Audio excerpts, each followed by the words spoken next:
How to create the perfect Instagram photos. What's going on, guys? Thor here, back with a new video, and in this video we're going to be looking at how you can create the perfect Instagram photos so that you can start accelerating the growth of your account. If you're, for example, building a personal brand, creating high quality content is the key to getting people's attention and getting people attracted to your page. So in this video I'm going to be covering a few factors that play in when creating the perfect photos that you can do without having a professional camera. You can literally do this with your phone. Number 1, photo frame. Instagram is a scrolling app, so creating photos that are optimized for the scrolling app is the key. So having pictures that are more vertical than horizontal is going to perform much better. This is pretty much to easier catch people's attention while they're scrolling through your feed, because as I said, Instagram is a scrolling app and people scroll fast through content. Now, if your picture is more vertical, more longer than, for example, a horizontal image,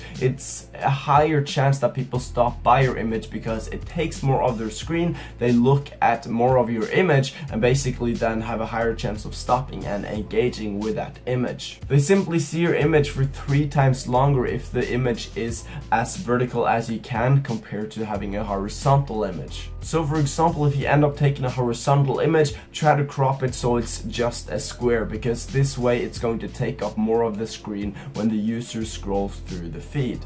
Number 2, photo focus. Second is the focus of the photo. Now there are 2 different things that you can actually have the focus on. So for example, if you're building a personal brand, you want to try to have as much as possible of you inside the photo, and try not to make your head be cut out of the photo when you look at it on your feed, like this for example. If you look at this image, the head is cut out when you look at it at the newsfeed, not the newsfeed but the basically feed of the page, and rather have the image look like this. Now the second part of the photo focus would be the background, because obviously there's going to be 2 things in the photo when you're posting. When it's a personal page, I assume you post pictures of yourself. If you do have a personal page and don't post pictures of yourself, I highly recommend you do that. But either way, there's always 2 things to an image. It's the object that are in the focus, basically you in the image, and it's the background. So you really have to put in time to make the background look clean and crisp as well. You really want to get a background that looks neat and not have it messy in the background. So for example, there suddenly is like this plant sticking out of your head and stuff that can completely ruin the image. So make sure that you position yourself so that it doesn't look weird behind you when you actually take the photo. Now this applies to any niche. For example, take travel. For example, you're in nature. You really want to have a nice nature background when you take the photo. You don't want to just take a photo with the pure purpose of having yourself in the image, but you have to focus on both you looking good in the image and also the background looking good in the image, because this is what separates a good page from a bad page. Obviously this depends on what niche you are in, but I can see the same thing being relevant for the makeup niche. For example, if you're a makeup artist and you take pictures of yourself, you can, for example, also create a nice background with, for example, makeup stuff in the background. For example, you can see our books here. You could, for example, put your makeup there or whatever if you're going to take a picture right here. But yeah, you get my point. You really want to focus on the background just as much as you focus on the object in the image.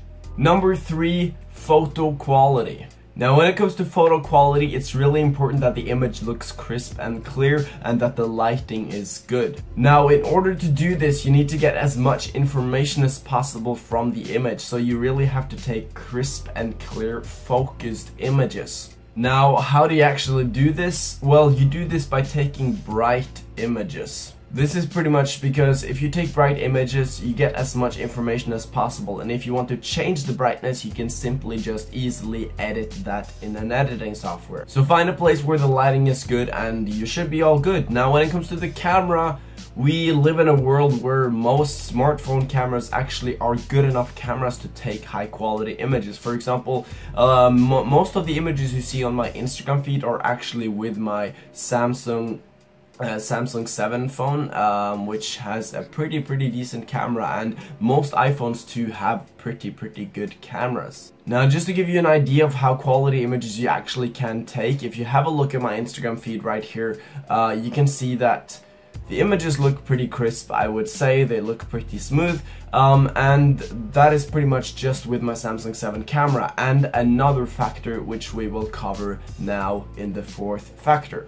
Number 4 is photo editing. Okay, so the last one is photo editing, and this one is probably the most important one, I would say, when it comes to creating quality images, because it can make a huge difference between the raw picture and the final cut. Now, what I do to my photos when I edit them is extremely simple. I have no editing skill whatsoever, so I'm doing something extremely simple that my grandmother could have easily done. Everything you pretty much need is Lightroom and a package of presets. That is all you need to make this work.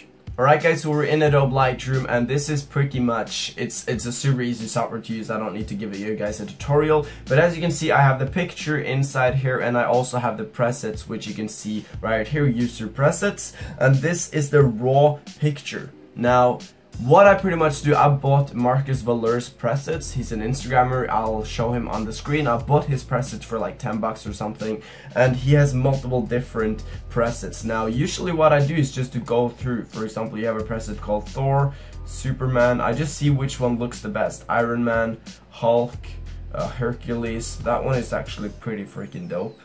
Might go with that one. We have Catwoman, we have Captain America, which is the one I used on most of my images, and we have Batman. And this goes for pretty much all of the images. For example, this one too. This is all I do. I just like look at the image, choose which presets look the best, and then that is what I go with.